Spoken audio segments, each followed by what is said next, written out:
오늘은 예수님을 놀라게 한 믿음의 사람에 대한 말씀을 드리고자 합니다. 예수님께서는 오늘 본문 누가복음 7장에서 이름도 알려지지 않은 한 로마 백부장의 믿음을 칭찬하고 계시며, 또한 칭찬에 머무르는 것이 아니라 놀라워하시는 그런 모습을 보여주고 있습니다. 오늘 본문 9절의 말씀을 보십시오. 9절 말씀 함께 읽습니다. 시작.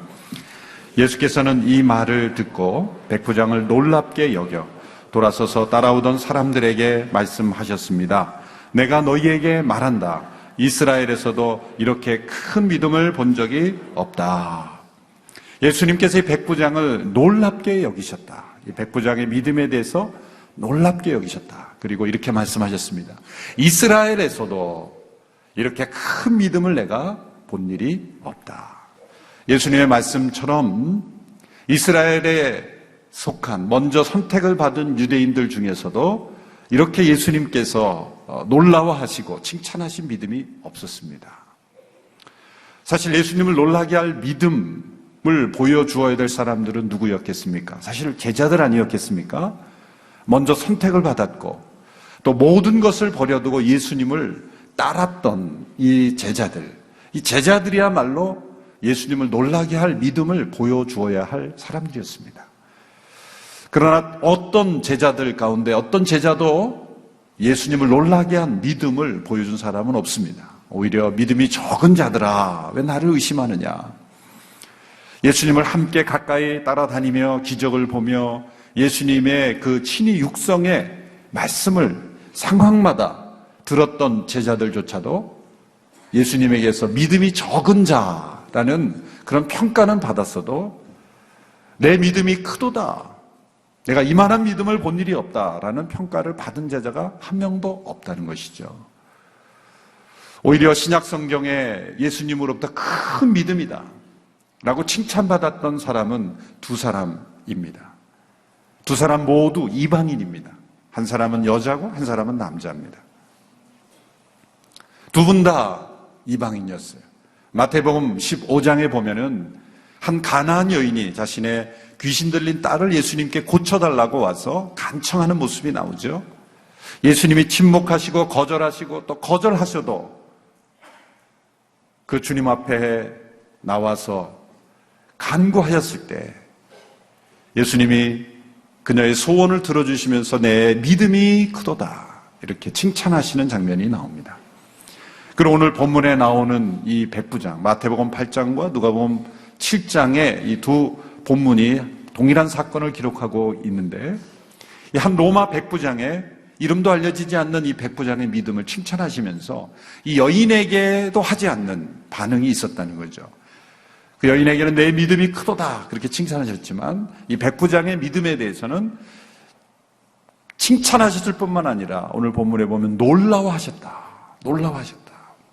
이 놀랍다라는 단어를 다른 신약 성경의 그 용례를 찾아보면 몇 차례만 등장하는데 모두가 다 예수님의 영광과 예수님의 임재와 예수님의 능력에 대해서 사람들이 놀랄 때 표현했어요. 예수님이 행하신 일, 또 구약을 인용하면서 모세가 떨기나무에 불이 붙었으나 타지 않는 것을 보면서 놀랐다. 이런 하나님의 임재와 예수님의 그런 영광에 대해서 사람들이 놀랄 때 쓰는 단어였어요. 근데 유일하게 이곳에서만 예수님이 사람에 대해서 놀라신 거예요. 우리가 어떤 위대한 업적을 남겨도 예수님은 놀라지 않으십니다. 왜냐하면 하나님은 그보다 더 큰 일을 행하실 수 있기 때문이죠. 심지어 우리가 모든 사람들이 놀라는 죄를 지어도 예수님은 놀라지 않으십니다. 사람들은 다른 사람이 문제가 있어서 신문에 나고 큰 이슈가 되면 놀라죠. 저 사람이 저런 사람이었나. 예수님은 안 놀랍니다. 예수님은 다 알고 계셨기 때문이에요. 놀라실 이유가 없어요. 아니, 그보다 더 큰 문제도 일으킬 수 있다는 걸 알고 계시기 때문이에요. 우리가 자신을 모르고 우리가 다른 사람을 모를 뿐이지 예수님은 다 알고 계시죠. 절대 놀라지 않습니다. 우리가 아무리 훌륭하고 위대한 일을 한다 그래도 놀라지 아니하시고, 아무리 심각한 죄를 범했다 그래도 놀라지 않으시지만 예수님 우리의 믿음에는 놀라십니다. 우리의 믿음에 놀라시는 거예요. 왜 그럴까요? 하나님이 기대하시는 것이기 때문에. 하나님께서 우리를 위해 베푸신 놀라운 구원과 하나님의 축복을 우리가 누릴 수 있는 유일한 길은 믿음이기 때문이죠. 우리가 믿지 않으면 하나님이 우리에게 베풀어 주신 그 축복이 축복되지 못하기 때문에 하나님 우리 위해서 놀라운 일을 행하셔도 믿음으로 우리가 받아들이지 않으면 그것이 다 우리에게는 적용되지 않기 때문에 믿음이 없이는 하나님을 기쁘시게 못하나니 하나님께 나아간 자는 하나님께서 살아계신 것과 그가 자기를 찾는 자들에게 상 주시는 이심을 믿어야 할지니라. 믿음은 우리의 본성을 거스르는 것이죠. 우리가 하나님을 온전히 믿을 때 하나님은 우리의 믿음에 놀라시는 거예요. 오늘 본문에 예수님을 놀라게 한 이 믿음의 사람은 우리가 생각했던, 기대했던 그런 사람이 아니죠. 물론 누구나 이런 믿음을 가질 수 있지만 그러나 예수님 특별히 놀랐던 이유가 무엇일까요? 이 사람이 로마의 백부장 아닙니까? 유대 율법에 익숙하고 회당에서 자라나서 하나님의 그 약속의 역사에 대해서 하나님이 행하신 구약에서 하나님이 행하신 일에 대해서 많은 교육을 받았던 유대인들에게서도 이런 믿음의 사람이 나오지 않았는데 하나님의 율법과 상관없이 구약의 지식에 관해서도 아무런 정보를 듣지 못했던 로마 백부장, 직업적으로 말하자면 로마 제국의 이 지배국가와 피지배 민족이었던 유대와의 중간에 서 있는 아주 실무자죠. 로마의 통치가 유대 국가에 임하도록 하는 그런 아주 최전방에 있는 사람이기 때문에 얼마나 이 유대 사람들과의 알력이 심했겠습니까? 관계가 좋을 리가 없죠. 일본의 지배를 받았던 시대에 일본 순사들을 사람들이 싫어하고 미워하고 그랬던 때 마찬가지로 로마 군대의 초급 장교로 실제적으로 사람들을 부딪히고 그들을 억압하고 그들을 다스려야 되는 이 로마 백부장에 대해서 얼마나 유대민족이 좋지 않은 감정을 가졌겠습니까? 그런 사회적 풍토 속에서 이 로마 백부장이 예수님을 올바로 믿었다는 것, 이것이 흔치 않은 일이죠. 신약에 보면 이 세 사람이, 백부장이 예수님을 믿는 사람이 나옵니다. 첫 번째는 예수님 십자가에 못 박혀 죽으실 때 그 사형을 집행했던, 그 십자가의 처형을 집행했던 백부장이 마지막 예수님이 운명하신 모습을 보고 이렇게 고백합니다. 이는 실로 의로운 분이었다. 죄가 없는 분이었다. 그분은 실제로 의인이었다. 정령 의인이었다. 이렇게 고백을 하죠. 성경이 이렇게 있지 않지만 이후에 이 백부장이 로마 황제에게 자신의 그 십자가의 체험을 고백하는 그런 고백의 문이 어느 정도 사실인지 모르겠지만 빌라도의 보고서라는 글로, 문서로 다녀서 그것이 영국으로도 만들어졌지 않습니까? 영국에는 이름이 말커스라고 나오지만 실제 이름은 정확하게는 모릅니다만 십자가 사형을 집행했던 그 집행관이 예수님의 의인임을 고백했다는 거예요. 두 번째로 사도행전 10장에 보면 이 고넬료라고 하는 가이사라의 백부장이 유대인들을 통해서 하나님을 경외하는 사람이 되었고, 그리고 유대 율법을 지키질 수는 없지만 이방인으로서 하나님을 아는 사람이 되어서 환상 가운데 베드로를 초청해서 말씀을 들으라는 계시를 받습니다. 그래서 베드로를 초청해서 말씀을 들을 때 성령이 충만하게 내림으로 이들이 방언을 하게 되고 그리고 결국 세례를 받게 되는 놀라운 일에 나타납니다. 고넬료. 그리고 오늘 본문에 나오는 이 이름이 알려져 있지 않는 이 로마 백부장입니다. 이 고넬료와 이 백부장은 그 당시 하나님을 경외하는 사람이다. 영어는 God fearer 이렇게 부르는데 하나님을 경외하는 사람이라는 사람들이 생겨나기 시작했어요.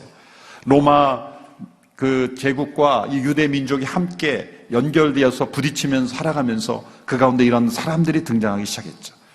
할례를 받지 않고 유대 율법을 지키진 않지만 유대인들이 섬기는 그 하나님을 동일하게 마음으로 섬기며 지지해주며 축복해주며 그리고 그 하나님과 교제하며 살아갔던 사람들이 나타나기 시작했습니다. 바로 이 백부장이 그러한 사람들이었다는 거죠. 이 백부장의 믿음이 어떠한 믿음이었기에 예수님이 놀라워하셨는가? 그리고 이 기록을 통해서 우리의 믿음도 이렇게 놀라운 믿음으로 주님을 놀랍게 해드리기를 원하시는지를 살펴보아야 합니다. 로마 백부장들 가운데 이러한 믿음의 사람이 나왔다는 것은 어떠한 역사적인 상황, 어떠한 개인적인 직업이 있는지 간에 참된 믿음의 사람으로 살아가는 데는 지장이 되지 않는다. 어떠한 장벽도 복음의 능력 앞에는 있을 수 없다. 어떤 시대적 상황, 어떤 개인적인 상황, 가정 상황, 직업, 모든 것들이 이 복음과 성령의 역사 앞에서는 아무 장벽이 되지 않는다는 거예요. 복음은 사람을 차별하지 않는다는 거죠. 복음은 인간이 만든 어떤 제도와 문화와 장벽도 다 뛰어넘어서 로마의 백부장들도 이렇게 예수님 앞에 올바른 믿음을 가졌다면 우리가 시대적 상황 때문에, 개인적인 상황 때문에, 또 개인적인 직업 때문에 어쩔 수 없어서 예수님을 믿지 못한다라고 말한다는 것은 다 핑계일 뿐이다. 우리의 모든 인간적인 상황, 그것을 뛰어넘는 복음의 능력과 역사가 있다는 것이죠. 그러므로 우리 안에 참된 믿음이 있다면 다른 사람을 바라볼 때도 저 사람은 로마 백부장이기 때문에 아웃, 저 사람은 이런 사람이기 때문에 아웃, 이렇게 수많은 사람들을 아웃시켜보. 요즘은 아웃이 유행이더라고요. 무슨 뭐 이슈만 나면 누구 아웃 이런 식으로. 그거 안 좋은 겁니다. 아웃이라는 말은 사람이 있을 수 없는 거예요. 당신 아웃, 당신 아웃. 우리는 인간은 서로 그렇게 아웃시키는, 그럴 수 있는 권리와 권위가 있는 사람들이 아니에요. 복음은 그 누구도 아웃시키지 않습니다. 로마의 백부장일지라도 오히려 그 가운데서 참된 믿음의 사람이 나오고 예수님을 놀라게 한 사람들이 나왔다는 것은 오늘 이 시대에 우리 크리스찬들이 생각하는 저 사람들은 아니야 라고 하는 가운데서 예수님을 놀라게 할 믿음의 사람들이 나온다는 거예요. 그 수많은 무슬림 가운데 예수님을 놀라게 할 믿음의 사람이 나올 수 있다는 거죠. 저 공산주의 가운데서도 예수님을 놀라게 할 믿음의 사람이 나온다는 거죠. 오히려 어려서부터 성경에 익숙하고 교회 출석에 익숙한 사람들 가운데는 믿음의 사람을 찾아보기가 어렵고 오히려 척박한 광야 같은 상황 가운데에서 참 믿음을 어떻게 저렇게 믿었을까라고 생각하는 사람들이, 믿음의 사람들이 등장한다는 거죠. 인도네시아에도 보면 그 수많은 사람들이 있지만 그 가운데 믿음의 사람을 찾아보기 어려운 가운데서 참된 믿음의 사람들이 나오잖아요. 중국 공산당 치하에서 수많은 사람들이 믿음을 갖지 않지만 CGN TV를 통해서 은혜 받고 참된 믿음의 삶을 살고 예수님을 놀라게 할 믿음의 사람이 그 어딘가에 있을 것이라는 거예요. 우리 모두는 안락한 예배 환경에서, 좋은 예배당에서 풍성한 예배와 그런 말씀과 그러한 교제의 공동체 속에서 살아가지만 오히려 믿음을 찾아보기가 어렵다. 마치 예수님과 가까이 했지만 그 제자들 가운데 예수님을 놀라게 한 믿음의 사람이 없었던 것처럼 오늘 이 시대에도 그러한 일이 일어나고 있지 않는가. 우리는 이 말씀을 통해서 도전받고 또한 새롭게 결단해야 될 줄로 믿습니다. 이 사람의 믿음이 어떤 믿음이었기에 예수님을 놀라게 한 믿음이었는가. 이 로마 백부장의 종이 병이 들었습니다. 마태복음 8장에 보면 중풍병에 걸렸다. 그다지 나이가 많지 않은 그러한 젊은 종이었음에도 불구하고 그 당시 열악한 그러한 환경 때문에 아마 이 중풍병에 걸린 것 같습니다. 몹시 고통스러워하는, 하루하루가 살아가기가 어려운 그러한 상황 속에서 이 백부장은 이 종의 병을 고쳐주기 위해서 예수님을 찾아 간청함으로 이 종의 병이 고쳐졌다라는 그런 내용입니다. 그런데 이 예수님 앞에 간청하는 이 백부장의 믿음이 어떤 믿음이었기에 예수님 놀라워하셨는가? 첫째로 이 백부장의 믿음은 이웃을 진심으로 사랑하는 믿음이었다는 거예요. 여러분, 성경에 보면은 많은 사람들이 예수님 앞에 자신의 병을 고쳐달라고 찾아오죠. 대부분은 자기의 병이에요. 자기의 병. 내 병을 고쳐달라고. 너무나 자연스럽고 우리가 이해할 수 있는 그런 반응이죠. 두 번째 그룹들은 자신의 가족들이에요. 사랑하는 딸이 병들었습니다. 아들이 병들었습니다. 또 부모님이 병들었습니다. 그것도 자연스러운 반응입니다. 또 친구들을 위해서 예수님 앞에 나옵니다. 중풍병 걸린 친구를 매서 마가복음 2장에 보면 예수님 앞에 데리고 나오죠. 자기 자신, 가족, 친구, 이렇게 자기와 관련된 사람들을 예수님 앞에 고침받도록 하는 것 가운데 가장 감동적인 것은 자신의 종을, 병이 든 종을 예수님 앞에 고침받도록 간청했다는 것은 유일한 사건이에요. 오늘 이 시대에 직장에서 함께 일하는 직원, 그런 개념이 아닙니다. 1세기의 종은 소모품이었어요. 소모품이었어요. 공식적으로 그 당시에 있었던 문서들 보면은 종에 대한 취급을 이렇게 권면하고 그 당시 문화를 이렇게 보여주는 글들이 나온다 그럽니다. 동물이 병이 들면 버려버리는 것처럼 종도 병이 들면 버리는 것이다. 그런 것이 그 당시의 사람들의 사고방식이었어요. 심지어는 로마의 어느 귀부인은, 여주인은 자신의 여종이 자신의 머리를 만지는 종이 있었는데 이 머리를, 이 헤어 드라이를 잘못했는지 하여튼 머리를 잘못 깎았는지 머리를 마음에 들지 않는다고 그 여종을 죽이는 그런 일들이 아주 다반사예요. 그리고 또 시장에, 노예시장에 가서 새로운 종을 사오는 거예요. 인권은 물론이거니와 그 폭력과 착취와 엄청난 그러한 인권 유린이 자행됐던 로마 그 시대의 종. 그러므로 중풍병에 걸려 죽어가고 있는 종은 그냥 버리면 되는 겁니다. 그 당시에 사람들이 늘 하고 있는 그런 아무런 죄의식이 없이 행해지던 그런 시대에 이 사람은 자신의 병든 종을 집에서 간호했을 뿐만 아니라 그 종의 병을 고칠 수 있는 길을 만방으로 찾아다녔다는 것. 이것이 그 시대와 다른, 그 시대의 기준과 다른 기준으로 살아가는 하나님을 경외하는 사람들의 참된 모습이라는 거예요. 오늘날 크리스찬들이 운영하는 기업, 사업, 여러분들의 가정, 우리 크리스찬들을 돕는 그런 주변에 있는 많은 사람들에게 우리가 어떤 태도로 대하는가가 우리 믿음의 열매요, 모습이라는 거예요. 그런 이웃에 대해서 참된 사랑으로 대하는가. 우리가 정말 큰 믿음으로, 그리고 예수님을 놀라게 할 믿음으로 칭찬받으려면 정말 이웃을 사랑하는 태도 속에서 그 믿음이 사랑으로 표현되어야 한다는 거죠. 유대 장로들의 이 사람에 대해서 어떻게 평가하는지를 보십시오. 6절에 보면은 그를 이렇게 평가합니다. 그는 우리 민족을 사랑하고 우리 회당도 지어주었습니다. 이 백부장은 피지배 민족이었던 유대인들을 사랑했다는 거예요.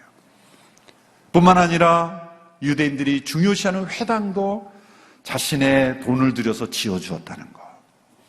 이것이 그 당시의 사람들과 다른 차이점이었습니다.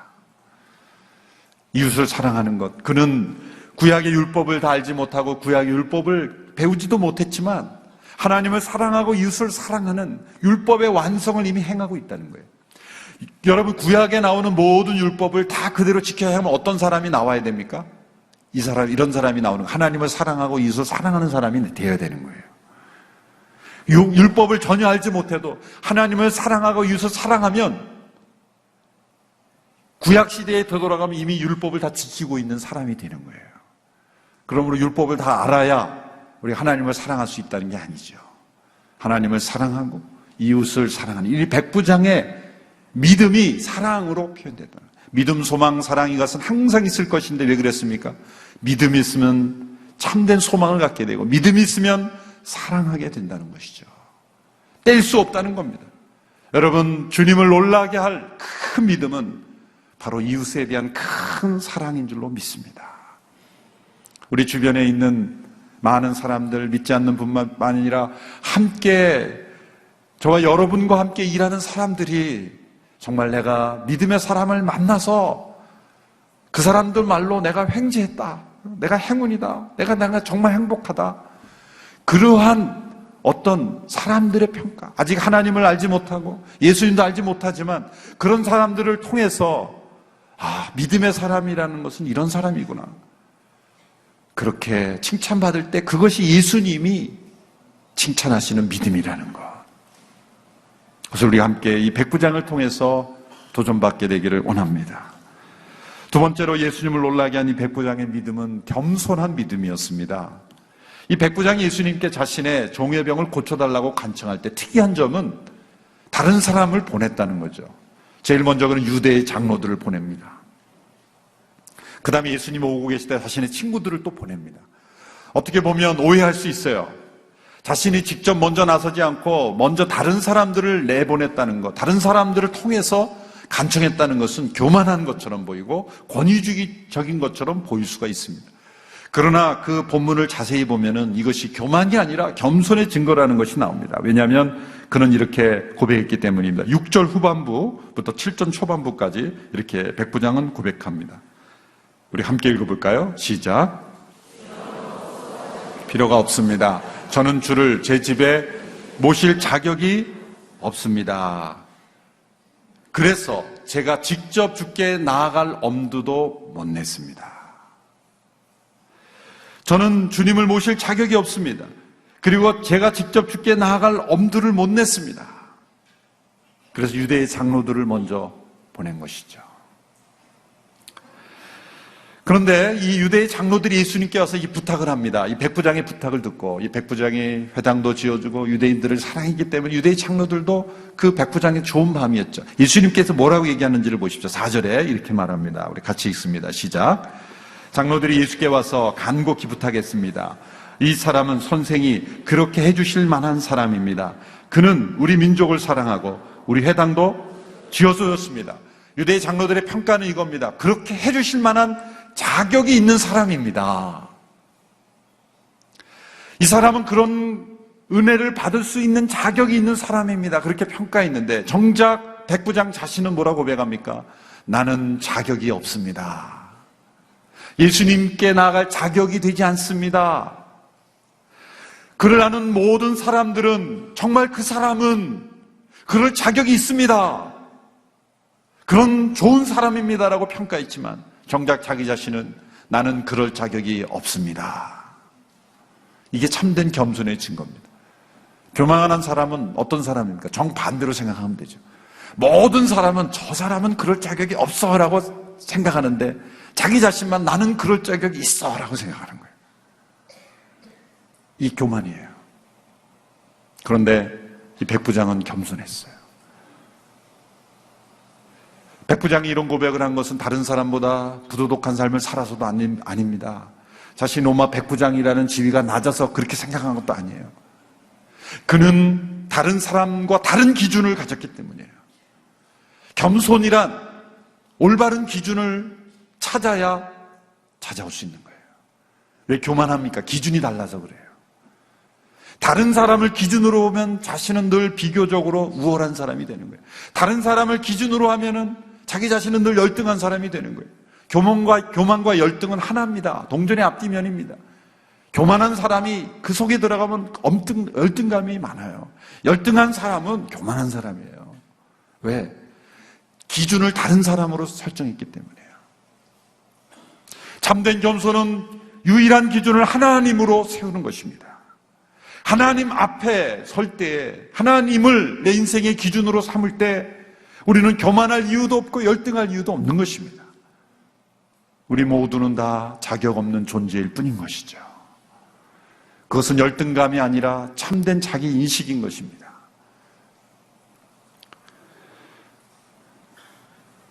이 백부장이 왜 자기 자신이 자격 없다 그랬습니까? 다른 사람을 기준으로 한 것이 아니라 절대 하나님, 빛이신 하나님 앞에 자신을 비췄기 때문에 자신은 자격이 없는 거죠. C.S. 루이스라는 분이 쓴 명작, 순전한 기독교, Mere Christianity라는 책에 보면 이런 글이 있습니다. 제가 한번 읽어보겠습니다. 자막이 준비돼서 한번 보십시오. 사람은 선해지면 선해질수록 자기 안에 남아있는 악을 더 분명히 깨달을 수 있습니다. 반면에 악해지면 악해질수록 자신의 악을 깨닫지 못합니다. 어느 정도 악한 인간은 자기가 그리 좋은 사람은 못 되다는 것을 압니다. 그러나 철저하게 악한 사람은 자기가 옳다고 생각합니다. 여러분, 우리 모두가 다 그리 좋은 사람은 아니라는 걸 아시죠? 그럼 어느 정도 악한 사람이에요? 어느 정도 악한 사람 인정하십니까? 별로 기분 나빠하시는 분이 있는 것 같은데, 하나님 앞에 서게 되면 우리 모두가 철저한 죄인이라는 걸 깨닫게 되는 거예요. 나는 예수님 없이는 하나님 앞에 절대 설 수 없는 자격 없는 자들이라는 것. 우리가 하나님 앞에 기도할 자격이 있어서 기도할 수 있는 게 아니죠. 왜 예수님의 이름으로 기도합니다를 붙여야 됩니까? 그건 주문이 아니에요. 속으로는 나는 자격이 있어 하나님이 내 기도를 들어주셔야 된다는 교만이 꽉 차 있으면서 예수님의 이름으로 기도합니다 주문처럼 붙이는 게 아닙니다. 예수님의 이름으로 기도한다는 것, 예수님의 이름을 의지한다는 것은 나는 기도할 자격이 없다라는 것을 고백하는 겸손의 고백인 것입니다. 예수님 아니면 나는 하나님 앞에 나갈 수 없는 아무런 자격 없는 자라는 거기서부터 출발하는 것, 그것이 주님을 놀라게 한 믿음인 것입니다. 큰 믿음은 깊은 겸손으로 나타납니다. 동일하게 큰 믿음이라고 칭찬받았던 마태복음 15장의 그 가난한 여인도 예수님이 침묵하고 거절하시고 마지막에 이렇게 말하죠. 자녀의 떡을 취하여 개들에게 줌이 마땅치 아니하다. 그럴 때 이 여인이 뭐라고 말했습니까? 주여 옳습니다. 주여 옳습니다. 주님이 내 기도에 응답하지 않으셔도 주님은 옳으십니다. 그렇지만 자녀의 떡에서 떨어지는 부스러기도 개들이 먹지 않습니까? 저는 부스러기 은혜라도 족합니다. 자신을 부스러기 은혜라도 족하다고 말한 것은 주님의 능력은 극대화시키고 자신은 최소화시킨 거예요. 자신을 낮춘 거죠. 나는 주님의 부스러기 은혜만 있어도 족한 사람입니다. 왜? 나는 아무 자격이 없는 자이기 때문입니다. 여러분, 이런 겸손한 믿음으로 주님 앞에 나아가 주님을 놀라게 하는 믿음이 될 수 있게 되기를 축원합니다. 세 번째로 주님을 놀라게 하는 백부장의 믿음은 이 말씀의 능력을 절대적으로 신뢰했다는 겁니다. 자, 유대의 장로들을 간청하자 예수님이 이 간청을 들어주셔서 백부장의 집으로 가는 도중에 거의 가까워 왔을 무렵에 예수님 오신다는 소식을 듣고 백부장이 자기 친구들을 또 보냅니다. 그리고 이렇게 말합니다. 주여, 저는 주님을 제 집에 모실 자격이 되지 않으므로 그저 말씀만 하옵소서. 7절 후반부를 한번 보십시오. 7절 후반부에 이렇게 말합니다. 그저 말씀만 하옵소서 하십시오. 그러면 제 하인이 나을 것입니다. 한번 읽어볼까? 시작. 그저 말씀만 하십시오. 그러면 제 하인이 나을 것입니다. 놀라운 믿음이죠. 이 믿음의 절정입니다. 예수님 우리 집에 오실 필요 없습니다. 그냥 거기서 말씀만 하옵소서. 그러면 제 하인이 나을 것입니다. 이 믿음에는 뭐가 들어있는 거예요? 말씀의 능력은 공간적인 거리에 제한을 받지 않는다는 거예요. 공간적인 거리에만 제한을 받지 않습니까? 시간적인 간격에도 제한을 받지 않습니다. 1세기에 예수님의 주신 그 말씀이 오늘 21세기에도 동일하게 역사되는 말씀의 능력인 줄로 믿습니다. 모세에게 말씀하신 그 하나님의 말씀의 능력이 오늘 이 시대에도 동일하게 역사되는 줄로 믿습니다. 천지를 말씀으로 창조하신 하나님의 말씀의 능력은 30세기가 되었어도 동일하게 역사하시는 말씀의 능력인 줄로 믿습니다. 말씀의 능력은 시간과 공간에 제한을 받지 않는다는 거예요. 왜? 하나님은 영원토록 살아계신 하나님이시기 때문에. 이 시대만 살아계신 하나님이 아니라 영원부터 영원까지 살아계신 하나님이시기에. 이 백부장은 예수님의 임재와 예수님의 말씀을 동일시했다는 거예요. 이 말씀과 그 하나님을 동일시하는 믿음이 우리에게 필요한 거예요. 뿐만 아니라 이 백부장은 직접적인 인격적인 접촉이 없어도 예수님은 능력이 있으시다는 것을 믿었다는 거예요. 그 당시에 많은 사람들이요, 구약시대 신약시대 다 통틀어서 사람들은 이 능력 있는 사람이 직접 손을 대거나 직접 어떤 터치가 있어야 기적이 일어난다고 믿었어요. 그 증거가 뭐냐면 열왕기 5장에 보면은요, 이 엘리사라는 선지자와 나아만, 아람국의 나아만 장군이라는 사람의 스토리가 나옵니다. 이 아람이라는 주변 이방국에 나아만이라는 군 장관이 있었는데 이 사람이 나병에 걸렸어요. 문둥병이죠. 근데 소문을 들었어요. 이 병을 고칠 수 있는 신기한 능력을 가진 선지자가 있다는 엘리사입니다. 그래서 이제 아람국 왕의 도움을 받아서 이제 그 나라로 가서 엘리사의 집에 갑니다. 말과 병거들을 이끌고 그 엘리사의 집 앞에 섰는데 엘리사가 안 나온 거예요. 초인종을 눌렀는데 안 나옵니다. 그 대신 심부름하는 사람이 나와서 말하기를 요단강에 가서 7번 씻어라. 그런 지시를 합니다. 그러니까 나아만이 기분이 나빴어요. 아니 내가 저 멀리 여기서 여기까지 왔는데 나를 무시하나? 그리고 요단강에 가서 씻으라 그래? 내가 있는 나라에는 강이 없는 줄 알아? 요단강보다 훨씬 더 좋은 강들이 많은데 내가 물이 없어서 여기까지 온 줄 알아? 그럼 막 분노를 합니다. 그 말씀이 열왕기하 5장 10절 11절에 있습니다. 제가 한번 읽어볼까요? 엘리사는 심부름하는 사람을 집 밖으로 보내 나아만에게 말했습니다. 가서 요단강에서 몸을 7번 씻으시고 그러면 당신의 피부가 회복돼 깨끗해질 것이요. 그러자 나아만은 화가 나 돌아가면서 말했습니다. 내 생각에는 그가 직접 내게 나와 서서 그의 하나님 여호와 이름을 부르고 상처 위에 손을 흔들어 내 병을 고칠 줄 알았다. 이게 그 당시 사람들의 관념이었던 거예요. 나아만은 엘리사가 나와서 자신의 상처 위에 손을 대서 고쳐줄 줄 알았다는 거예요. 여러분 오늘 이 시대 우리의 믿음은 어떻습니까?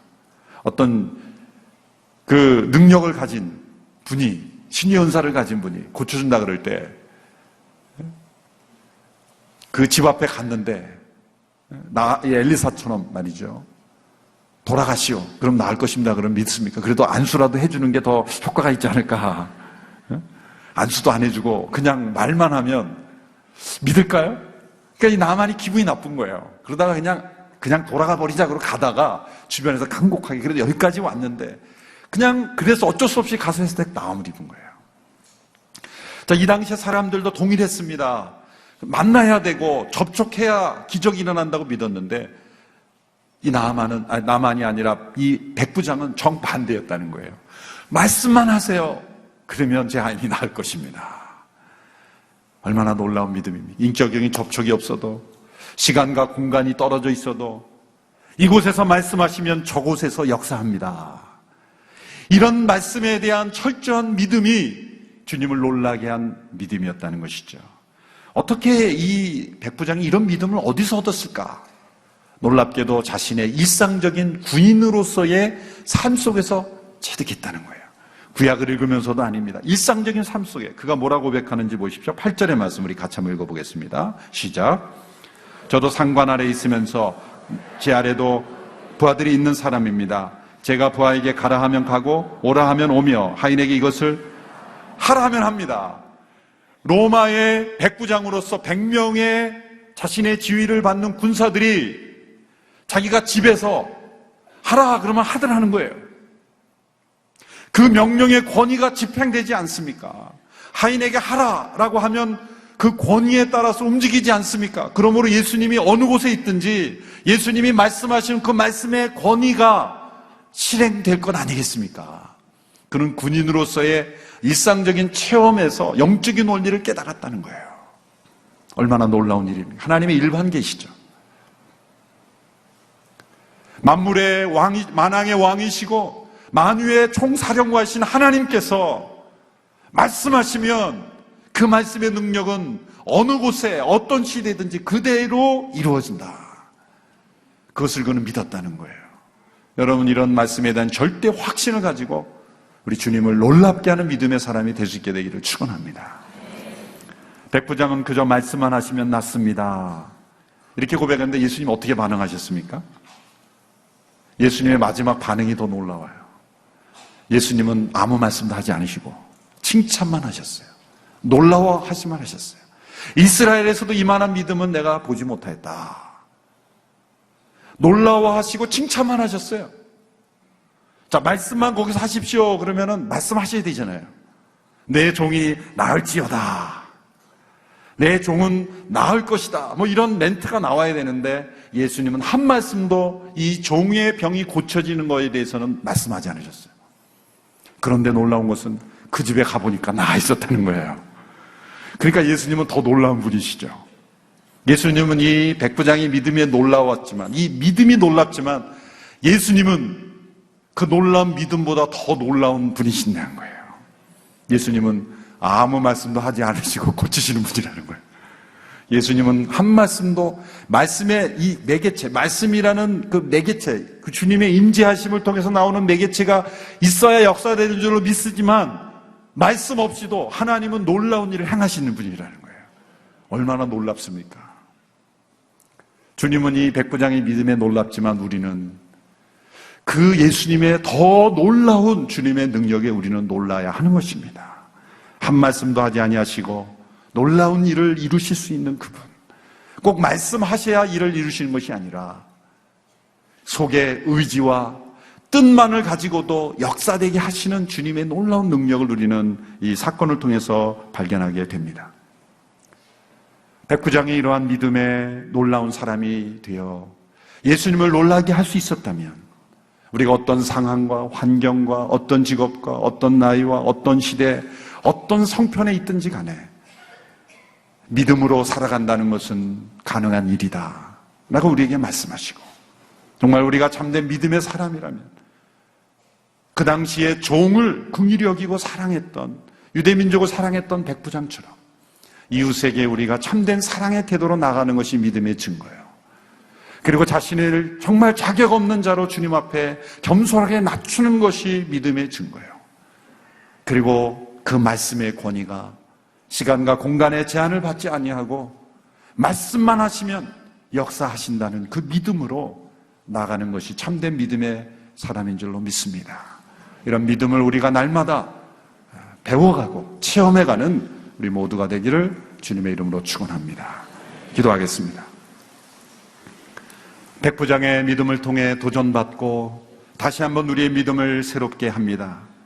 우리 연약한 믿음, 적은 믿음, 나약한 믿음, 이기적인 믿음, 하나님 나라가 아니 나 자신만을 생각하는 믿음에서 벗어나 하나님의 나라와 의를 이루는 믿음 되게 하여 주시옵시고, 참되게 이웃을 사랑하며 겸손하며 그리고 주의 말씀하에 능력을 온전히 나타낼 수 있는 믿음이 다 되게 하여 주옵소서. 예수님의 이름으로 기도합나이다. 아멘.